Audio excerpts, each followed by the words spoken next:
¿Qué tal, queridos amigos? La jornada de ayer fue muy larga. Por eso hasta hoy me dirijo a ustedes para comentarla. ¿Quién ganó?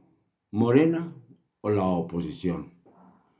No puede saberse a ciencia cierta.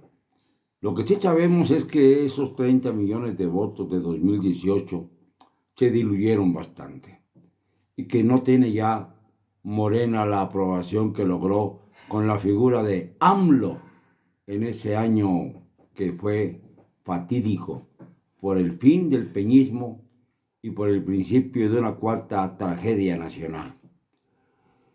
Pese a ello, tenemos que decir que de lo bueno, 9 alcaldías de las 16 de la Ciudad de México fueron ganadas por la oposición. 6 las conservó Morena y una más, Xochimilco, está la moneda en el aire. De lo malo, tenemos que hablar que de las 15 gubernaturas en juego, Morena parece tener 10 seguras y 5 no, pero era mucho más de la cifra que esperábamos el día de ayer por la tarde todavía. Pero lo más importante, no logró Morena la mayoría calificada. Y esto es una noticia de verdad trascendente, porque aunque logra la mayoría junto con sus aliados, el Partido del Trabajo y el Verde, partidos que debieran desaparecer por cuanto a que solo se ajustan a los mandamientos de otro partido, el hecho es que tendrán mayoría relativa en cuanto a que tienen más del 50%, pero no una mayoría absoluta, que significaría tener mucho más del 50%, un 55, 56, 60%. No logró Morena tal cosa, pero sí la mayoría simple, digámoslo de una manera. No quiere decir esto que haya tenido un porcentaje menor al 50%, pero Morena solo, sin ningún acompañante, no hubiera alcanzado el 50+1 de la Cámara de Diputados. Y esa es una buena noticia, porque además ya no podrá el presidente de la República pasar por encima de la Constitución, ni asegurarse protocolos políticos que permitieran prorrogar su mandato y demás locuras que circulan en la mente de un personaje que no sabe ni cómo votar. Se enredó completamente con el cubículo en donde debía votar. Es penoso y es demostración de que no anda muy bien, no anda muy bien en cuanto a sus neuronas. Pero ya veremos qué resulta de todo esto. Por lo pronto, hay contrapesos. Ya no es fácil que pueda dominar el Congreso. Ahora yo demandaría al nuevo Congreso que también se sometiera a elecciones generales los nombramientos de los ministros de la Suprema Corte de Justicia, para empezar una nueva etapa, para que no sean nada más personajes que le deban su posición al presidente de la República en turno y que se prolonguen más allá de los mandatos de quien los coloca en la Suprema Corte de Justicia, porque esto es absurdo. No son los gobernantes del Banco de México, los gobernadores del Banco de México, que pueden llegar hasta la mitad del sexenio posterior. Ahora mismo se está jugando la baraja el presidente de la República para nombrar al gobernador del Banco de México. Pero qué curioso también que hayan ganado los peores. En Guerrero, los Salgado, la hija del violador de Guerrero. No tiene explicación alguna. Yo por lo pronto me olvidaré de las playas de Acapulco durante mucho tiempo, porque yo invito a los mexicanos, con razón, a que no vayamos a Guerrero, para así hacerles sentir nuestro malestar por el voto absurdo con el que eligieron a Evelyn Salgado como gobernadora para permitir el absurdo que detrás de ella esté su padre como gobernador real, además de senador de la República. ¡Qué vergüenza, Guerrero! ¡Qué vergüenza!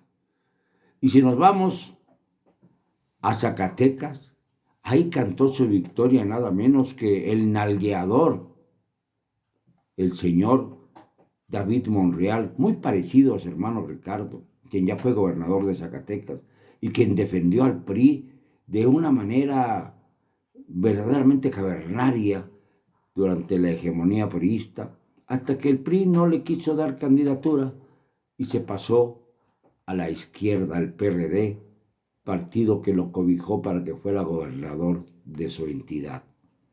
Fue tan buen gobernador que convirtió a la mina del Edén en su propiedad y a esta luego en un antro. Esto es, digamos, el símbolo, el espejo de su gobierno, el de Ricardo. Y David, un hombre que está señalado como flojo, como indisciplinado, como elemento negligente, que ha sido regañado por su hermano públicamente en varias ocasiones. Ahí va, como borreguito, en busca del dulce de una gobernatura. ¡Qué pena por Zacatecas, que tanto quiero! ¡Qué vergüenza para los zacatecanos! Lo digo de plano. ¿Y qué me dicen ustedes del caso de Sonora? ¿Cómo es posible que el señor Alfonso Durazo diga que ganó las elecciones cuando él es el principal elemento que ha logrado la cohesión y la seguridad de las mafias del narcotráfico en el país? Pero además, hay imágenes que demuestran cómo en Hermosillo se robaron las urnas a la vieja usanza del peor priismo de la época de los 60, de los 70, robándose las ánforas, las urnas de votación, ya embarazadas de antemano.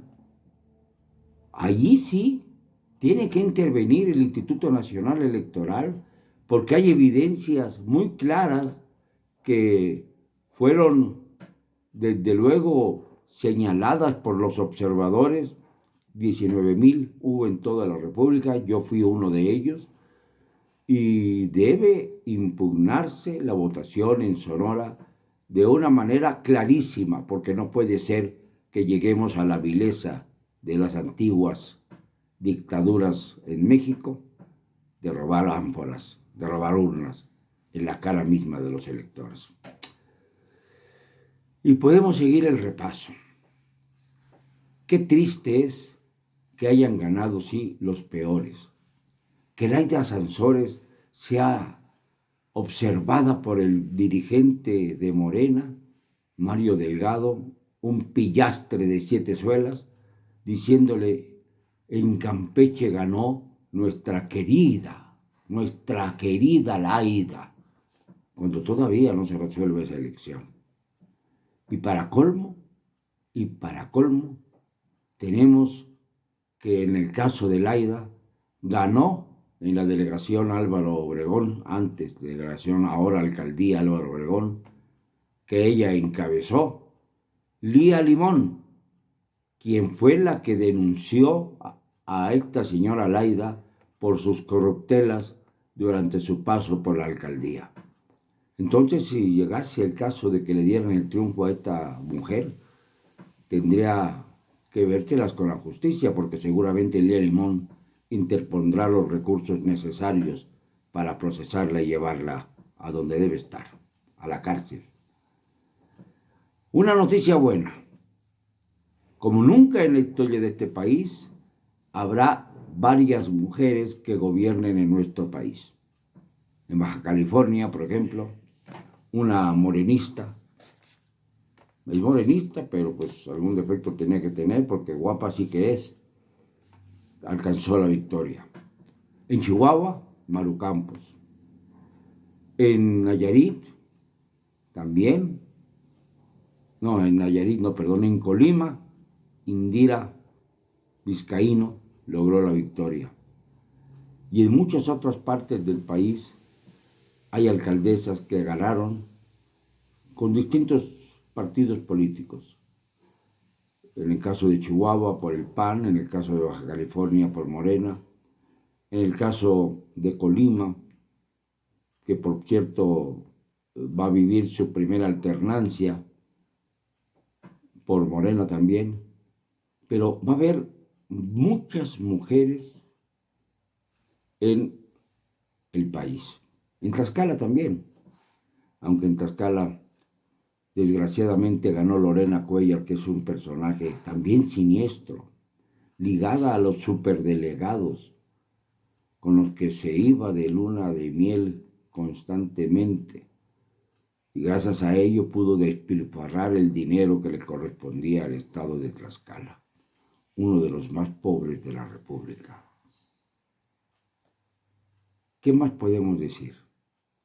Que el movimiento ciudadano logró tener ya Nuevo León, cuando ya tiene Jalisco, las dos entidades con más fuerza productiva del país, y en manos de un joven con poca experiencia política. Nuevo León es un estado muy complicado, muy complejo, que puede ser controlado desde atrás por la gran estructura empresarial que ahí se vive. En fin, que lo importante es que se dividió la Ciudad de México, que lo triste es que López Obrador logró su objetivo, radicalizar a México, no dividirlo, radicalizarlo, de tal forma que están dos fuerzas en choque que no le permitirán lograr sus caprichos, buena noticia, pero que también convertirán a México en una nación cada vez más ingobernable. Ah, y por cierto, hoy llega Kamala Harris a México y López Obrador le sonreirá y le dirá que vivimos una jornada ejemplar el día de ayer, cuando no fue así, cuando el INE va a tener que resolver las muy disputadas gubernaturas en donde se cerraron los círculos apretadamente y además en donde la mitad de la población, cuando menos, está en contra de los ganadores. Esto significa mucho, porque está de por medio la salud de la República. Una salud que el día de ayer no se puso grave, pero sí enfermó. El país está enfermo de rencores encontrados.